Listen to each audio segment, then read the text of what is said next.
et bienvenue dans Espérance, le podcast qui donne confiance en l'avenir. Je m'appelle Marion et j'ai créé ce podcast pour donner de l'élan à un combat qui me tient à cœur, le combat contre la résignation. Chaque jour, j'entends des personnes dire que c'est trop tard, que c'est foutu, qu'il faut ouvrir les yeux et arrêter d'espérer. Ces personnes parlent de leur santé ou de celle d'un proche, de l'environnement, de l'éducation et plus généralement de sujets de société. Grâce à ce podcast, je compte bien vous montrer que tout autour de nous, des personnes incroyables et engagées agissent quotidiennement pour changer le monde en mieux. Si ce podcast vous plaît, vous pouvez le soutenir en le notant avec 5 étoiles sur iTunes ou en vous abonnant sur votre plateforme d'écoute. Et si vous pensez qu'il peut apporter un peu d'espérance et de positivité dans la vie de vos proches, n'hésitez pas à leur partager. Vous pouvez aussi me rejoindre sur Instagram sur le compte Espérance et vous ou poster sous le hashtag #MadeWithEspérance pour que je puisse vous lire et échanger avec vous. Et maintenant, place au sujet du jour.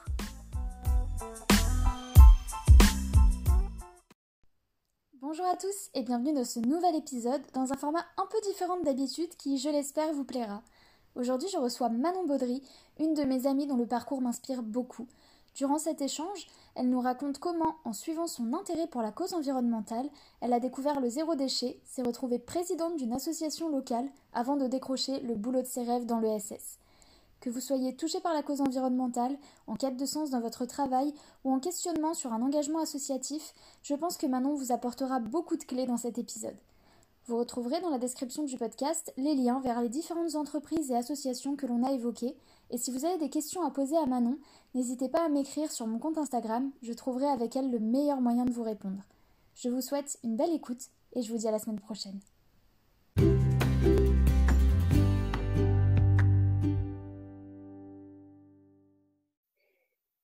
Bonjour Manon et bienvenue sur le podcast Espérance. Merci beaucoup de prendre le temps de partager avec moi ton parcours sur cet épisode.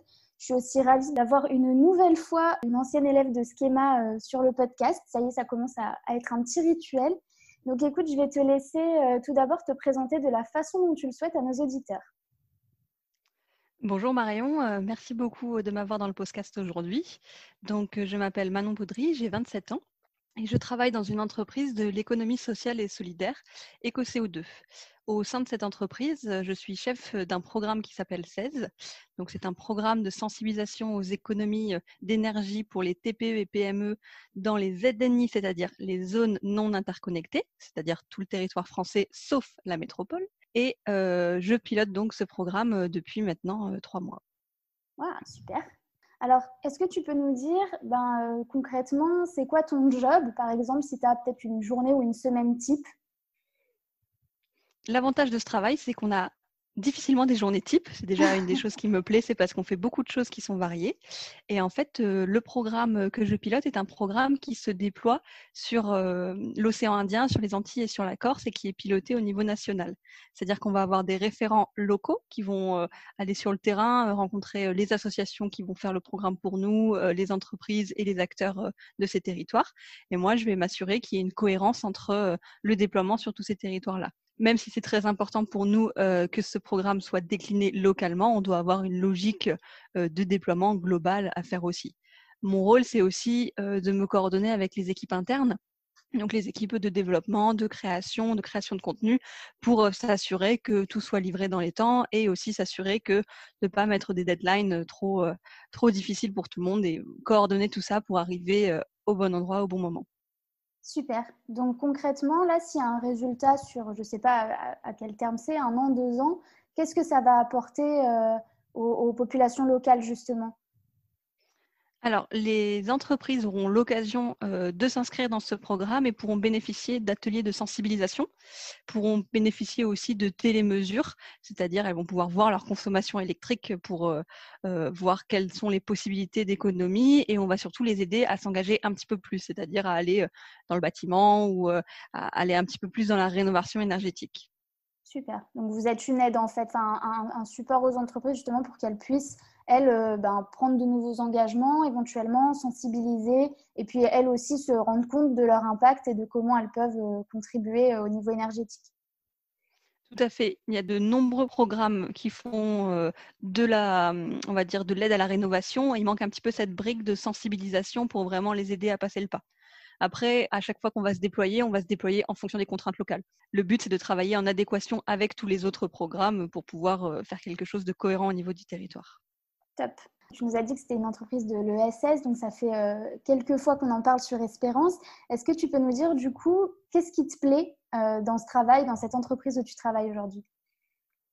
Alors ça, on pourrait faire un podcast entier dessus, mais si je devais résumer en quelques phrases, déjà, c'est de pouvoir travailler en accord avec mes valeurs, c'est-à-dire que je travaille, à mon sens en tout cas, vers une économie globale d'énergie, donc une réduction des consommations, ce qui est à mon sens nécessaire pour s'orienter vers un futur un petit peu plus clair. Donc je peux travailler avec mes valeurs et mon entreprise est une entreprise humaine et pleine de confiance. Les crises souvent révèlent des choses et là, elle a révélé encore plus que on n'est pas un numéro, on est une PME, il y a 80 personnes et on nous considère vraiment comme des valeurs, des ressources et des personnes à part entière dans l'entreprise.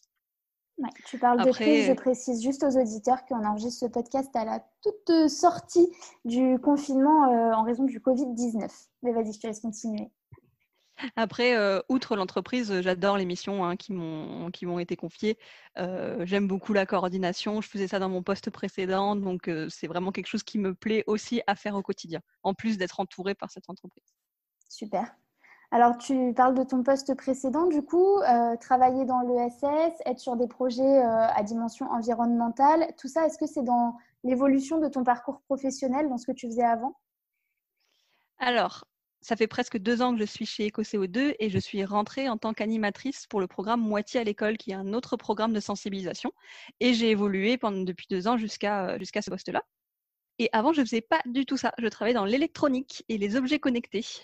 Et j'étais très, très loin de l'ESS et très, très loin, on va dire, de ce qui m'anime, c'est-à-dire vraiment le côté environnemental, ESS, social et solidaire. D'accord, donc voilà, rien à voir, comme quoi le changement est possible. Alors, comment t'en es arrivé du coup à passer de un job dans la technologie, les objets connectés, à un job où tu sensibilises des populations en plus qui sont dans des zones du coup pas connectées à l'énergie? Alors, en fait, quand j'ai pris ce poste en sortant d'école, c'était une opportunité qui s'est présentée, qui était très intéressante et qui m'a par ailleurs beaucoup formée sur d'autres choses. Mais ça manquait un petit peu voilà, de ce qui m'animait, de combat écologique, de me dire qu'est-ce que je peux faire pour aider cette planète. Et du coup, j'ai postulé pour un autre travail et j'ai eu ce travail, donc mon premier poste chez EcoCO2, grâce à mon engagement associatif.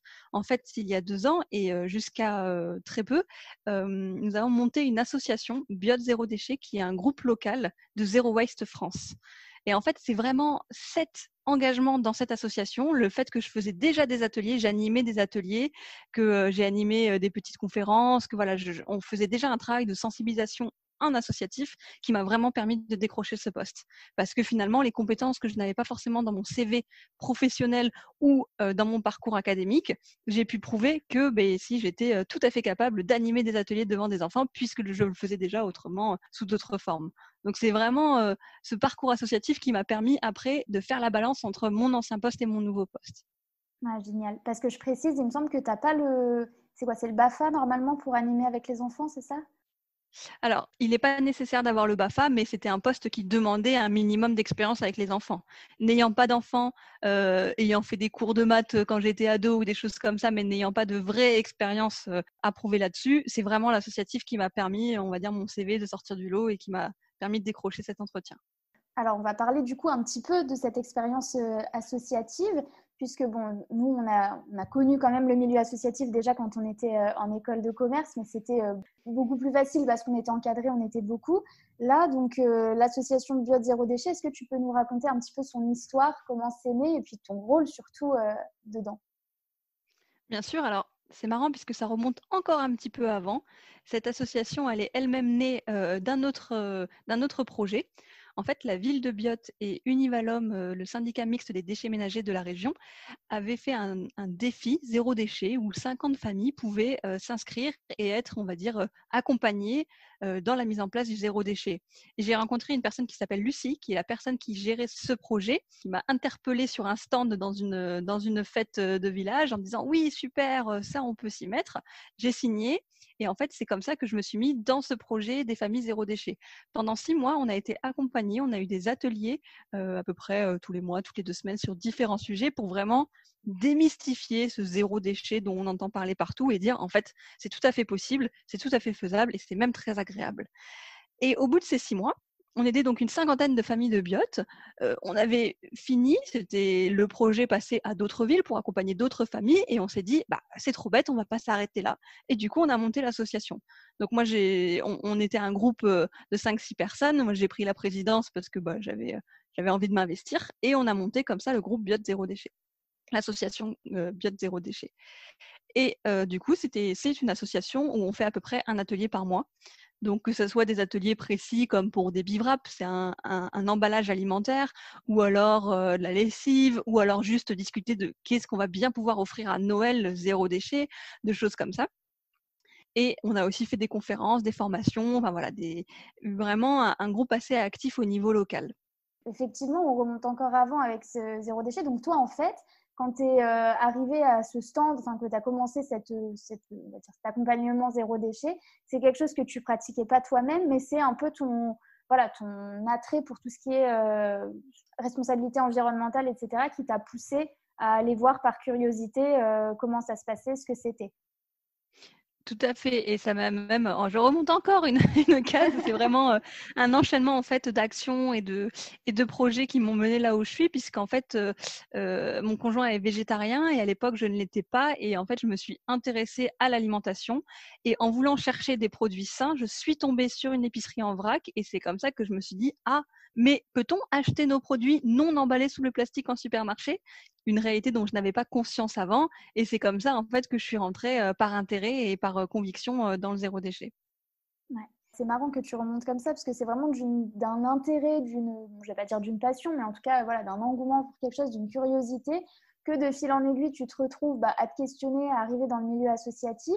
Et du milieu associatif, c'est finalement ça qui t'a permis aujourd'hui d'avoir un boulot dans lequel tu t'épanouis et qui correspond à tes valeurs. Donc c'est vraiment génial.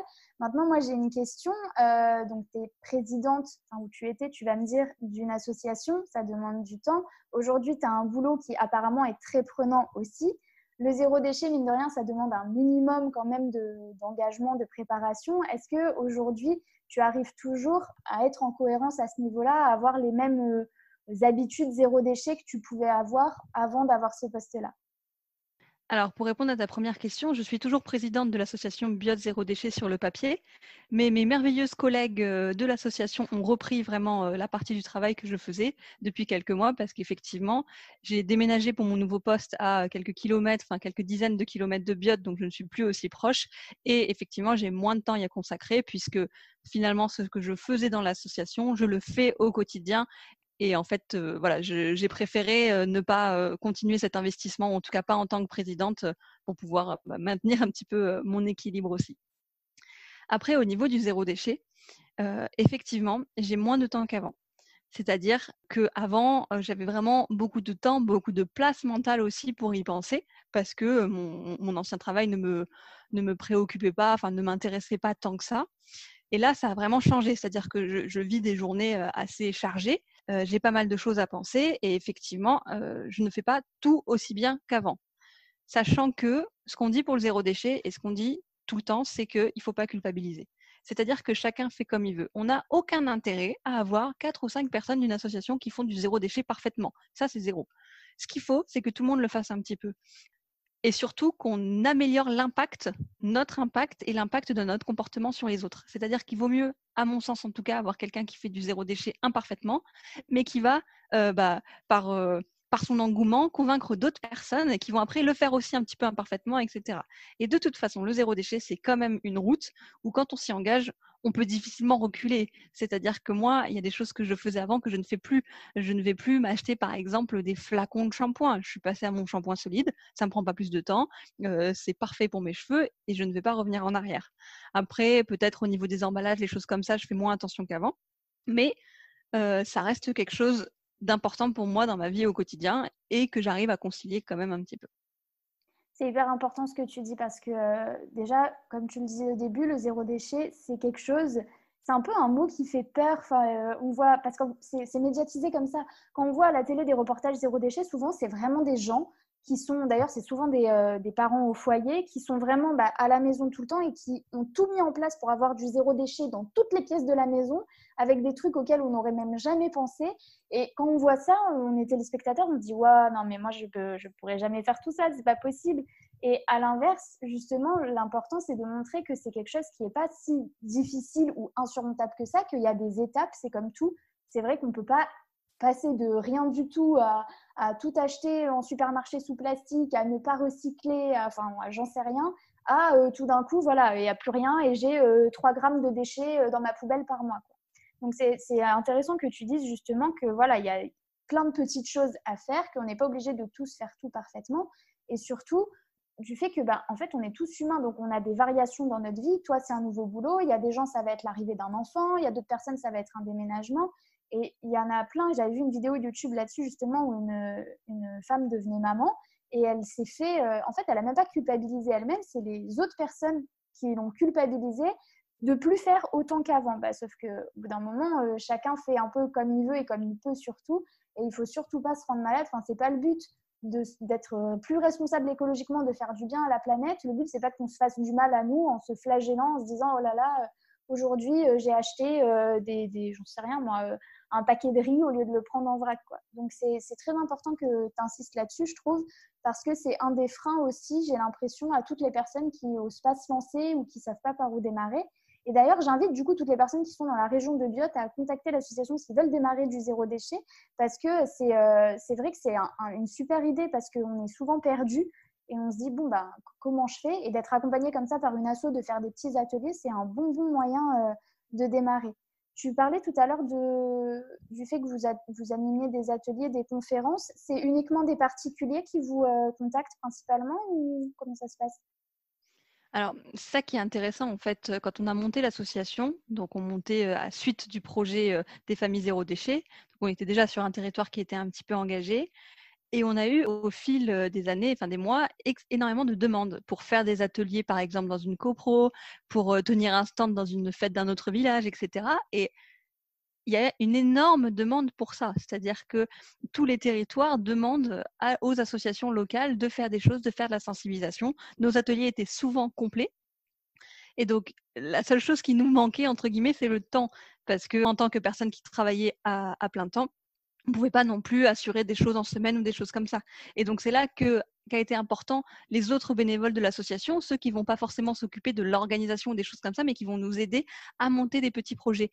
Et ça, c'est extrêmement important parce que peu importe l'engagement, peu importe la connaissance du zéro déchet, peu importe la volonté d'animer ou pas, il y a toujours la place pour les gens dans l'associatif. C'est-à-dire que nous, quand on a fait nos stands à la fête des associations, on a pu dire aux personnes qu'on rencontrait 2 semaines avant, mais venez sur le stand avec nous. Et quand les personnes nous répondaient, ah non, mais moi je ne suis pas un expert en zéro déchet, on disait déjà, 1, personne l'est. Ensuite, 2, toi, ton expérience, elle va parler à quelqu'un. Donc sur le stand, tu vas pouvoir expliquer pourquoi toi, tu t'y es mis il y a 2 semaines, il y a 3 semaines, il y a un mois, qu'est-ce que tu vas faire après, etc. Donc, on a besoin de la force de frappe de tout le monde, on a besoin du temps de tout le monde, même si c'est 1 heure, une demi-heure. Si des gens veulent s'investir plus, tant mieux, mais en tout cas, je pense que c'est valable pour toutes les associations environnementales. Ça, c'est vraiment quelque chose qui nous tient à cœur. Et notamment, un des discours dans l'association qu'on a, quand on fait par exemple des conférences, des tables rondes, où on a l'opportunité d'échanger avec le public après, c'est, moi je pose toujours la question à l'audience, qu'est-ce que vous allez faire après ? Parce qu'on a souvent les questions, oui, c'est l'État, oui, c'est les lobbies, oui, tout ça. Oui, c'est vrai, clairement. Le zéro déchet, c'est 2 facettes d'une même pièce. C'est 1, nous, en tant qu'individus, on fait ce qu'on peut pour changer nos habitudes. Et 2, on fait du militantisme, on fait du lobbying. Zero Waste France fait du lobbying à l'échelle nationale pour pouvoir faire changer les choses au-dessus aussi. Mais l'un sans l'autre ne fonctionne pas. Donc, il faut aussi soi-même se remettre en question. Et souvent, ce qu'on disait pendant les conférences, c'est qu'on regardait tout le monde dans les yeux en disant, qu'est-ce que vous allez faire, vous, demain, en plus par rapport à aujourd'hui ? Il n'est pas question de dire à des parents qui vont passer aux couches lavables ou de dire à quelqu'un qui va passer au shampoing, mais on va vraiment dire, OK, toi, dans ton parcours de vie, là où tu en es, à la vitesse où tu veux, qu'est-ce que tu vas faire de plus demain ? parce qu'à un moment, il faut continuer à avancer aussi. Et voilà, c'était très intéressant parce qu'on avait des gens qui disent « Bon, c'est décidé, je m'achète une gourde » et d'autres qui disaient « C'est décidé, j'abandonne tel aliment ». Enfin, chacun, en fait, le fait à son rythme et vraiment dans la perspective qu'il veut. L'avantage aussi du zéro déchet, c'est que ça touche, comme tu le disais, toutes les pièces de la maison. Donc, si on n'a pas trop envie de toucher aux cosmétiques, c'est pas grave, on verra ça plus tard ou jamais. On a tellement de choses à faire dans la cuisine déjà qu'on peut se concentrer là-dessus. À chacun de choisir le domaine où il se sent confortable d'effectuer des changements pour pouvoir être un petit peu plus zéro déchet. Totalement, c'est ça. Moi-même, je ne suis pas du tout experte en zéro déchet, comme tu dis, personne l'est, mais voilà, moi, c'est un petit peu partout. Tu vois, il y a des gens, c'est une pièce. Moi, c'est un peu par-ci, un peu par-là, mais il n'y a aucune pièce qui est vraiment complète. Mais je rebondis sur ce que tu dis, enfin plutôt, tu as anticipé ma prochaine question. Toutes les personnes, et je sais qu'il y en a, qui hésitent à se lancer dans l'associatif parce que justement, ils ont peur de ne pas avoir le temps, parce que c'est un domaine où ils ne s'y connaissent pas vraiment. Parce que, enfin voilà, pour n'importe quelle raison, je trouve que c'est très très important ce que tu as dit. Il n'y a pas besoin d'être disponible 10 heures par semaine. Il n'y a pas besoin d'être disponible tous les samedis et tous les dimanches de l'année. Il n'y a pas besoin d'être un expert dans peu importe la thématique de l'association, qu'elle soit environnementale ou non d'ailleurs. Et juste si vous avez envie de vous investir dans une asso parce que parce que vous avez un peu de temps et que c'est un engagement qui vous tient à cœur, je vous invite vraiment, ne serait-ce qu'à contacter, à aller sur les stands. Nous, c'est ce qu'on a fait cette année. Tous les ans, généralement, d'ailleurs 2 fois par an, il y a toujours des stands de présentation des associations de la ville, dans la ville où on est. Donc voilà, vraiment, je vous invite à y aller parce que comme Manon le dit, ils ont besoin, eux, de personnes aussi pour faire vivre ces associations, pour avoir un impact qui soit plus grand. Donc si vous avez en ce moment quelque chose qui vous trotte dans la tête, bon là, c'est un peu la fin de l'année, mais vous pouvez déjà aller vous renseigner pour la rentrée de septembre. Bah écoute, super. Au niveau du zéro déchet, je pense qu'on a bien fait le tour aussi de justement toute cette dimension un peu psychologique parce que voilà, il y a plein de choses qui existent de conseils pour s'y mettre, etc. Mais ça, je trouve qu'on n'en parle encore pas assez du fait qu'on a tous nos préférences, on est tous plus à l'aise à faire quelque chose qu'une autre. Par exemple, moi, je sais que les cotons démaquillants lavables, c'est un truc, j'y suis passée en moins de 2. Il y en a, ça va être plus dur. À l'inverse, supprimer les cotons-tiges, c'est plus compliqué. Enfin, voilà, c'est vraiment chacun fait comme il peut. En tout cas, ce que je trouve génial, et c'est ce que tu disais tout à l'heure, tu as dit que tu avais aussi moins de temps et moins d'engagement, entre guillemets, dans ton asso, parce que ce que tu faisais dans ton asso, c'est ce que tu fais aujourd'hui au quotidien dans ton travail. Et ça, je trouve ça hyper beau parce que justement, il y a plein de personnes qui se disent, qui ne savent pas où aller professionnellement. Et toi, tu montres que finalement, l'association, c'est une petite branche comme ça parallèle qui permet de rejoindre ça, de trouver le job qui nous anime. Donc, je trouve ça absolument merveilleux. On arrive bientôt à la fin du podcast. Est-ce que tu aurais quelque chose à ajouter, quelque chose sur lequel tu voudrais revenir ou un message à faire passer à nos auditeurs ? Oui, et déjà, j'ai une petite anecdote rigolote quand tu disais que personne n'est expert en zéro déchet. Ayant été moi-même la présidente d'un groupe local zéro déchet, donc attention, un poste pompeux, quelqu'un m'a appris sur un stand quand je faisais une démonstration qu'un auriculi, c'est un petit appareil en bois qui sert à remplacer les cotons-tiges, je l'utilisais dans le mauvais sens. Depuis pas mal de temps. Et j'avais fait la démonstration comme ça dans de nombreux stands. Donc, il y a toujours à apprendre et c'est pas parce que on a en face de soi quelqu'un qui tient un stand pour une raison ou pour une autre que la personne est mieux que nous. Au contraire, on a besoin de toutes les connaissances de tout le monde. Et après, pour finir sur une note un peu plus sérieuse aussi, ce que j'ai pu voir vraiment dans ces dernières années, c'est que le militantisme et la cause environnementale, on peut la faire avancer de nombreuses façons.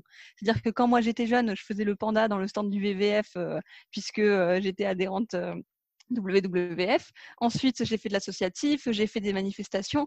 Et là, je le fais au niveau professionnel. Donc, j'évolue dans des sphères différentes, avec des enjeux différents, mais c'est tout aussi intéressant et ça va permettre, je pense, à terme, de faire changer les choses. Il y a une multitude de façons de s'engager, que ce soit en professionnel, en associatif, en allant juste dans la rue, quand on a des appels pour aller dans la rue. C'est vraiment l'idée de trouver ce qui vous correspond à vous, ce qui est efficace pour vous et de faire avancer avec votre force, votre temps ou votre argent, si vous pouvez, les différentes causes militantistes. Waouh, c'est un très beau message. Manon, merci beaucoup. Ce podcast s'appelle Espérance et je trouve que là, on a beaucoup de choses dans ce podcast, mais le fait vraiment de montrer que il y a tout ce chemin qu'on peut parcourir pour finalement trouver sa voie de manière un peu plus atypique que ce qu'on a l'habitude de voir, que juste un parcours académique. Je suis persuadée déjà ça va donner beaucoup d'espoir à des personnes qui pourraient se questionner là-dessus. Et le fait, en fait, il y a tellement de choses, mais je trouve que ce podcast, tu donnes vraiment de l'espoir sur plein de plans et je te remercie beaucoup pour ça. Merci d'avoir pris le temps de partager ton expérience avec nous qui, je trouve, et c'est vraiment un peu un happy ending. Enfin, moi, j'adore. Je trouve que c'est vraiment génial d'entendre des parcours comme ça. Donc, merci beaucoup pour le temps que tu as pris pour nous faire partager ça. Et puis, je te souhaite une très bonne continuation pour la suite. Merci beaucoup Marion et merci à toi d'avoir ce podcast qui nous permet de montrer nos idées.